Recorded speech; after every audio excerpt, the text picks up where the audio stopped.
Hi friends, मित्रांनो, तुम्ही हे गाणं तर नक्कीच ऐकलं असेल.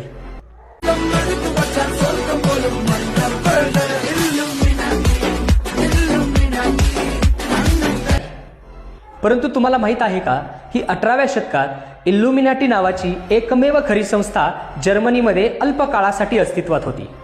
1 मे 1776 रोजी जर्मनीतील बवेरियामधील कायद्याचे प्राध्यापक ॲडम वेशॉफ्ट यांनी या संस्थेची स्थापना केली होती. ते प्रबोधन काळातील फार मोठे विचारवंत होते. सार्वजनिक जीवनातील धार्मिक प्रभाव कमी करणे, राज्यसत्तेच्या दुरुपयोगाला विरोध करणे आणि अंधश्रद्धेऐवजी विज्ञानावर आधारित तर्कसंगत विचारांचा प्रसार करणे हा त्यांचा मूळ उद्देश होता. इल्युमिनाटी ही एक गुप्त संघटना होती. त्यांचे सदस्य एकमेकांना सांकेतिक नावाने ओळखत असत. परंतु बवेरियन सरकारने 1785 मध्ये इल्युमिनाटी या संस्थेवर बंदी घातली आणि एका दशकात ही संस्था पूर्णपणे विखुरली गेली. मित्रांनो, आहे का नाही इंटरेस्टिंग फॅक्ट? तर अशाच काही इंटरेस्टिंग फॅक्ट जाणून घेण्यासाठी आत्ताच आपल्या यूट्यूब चॅनलला सबस्क्राईब करा.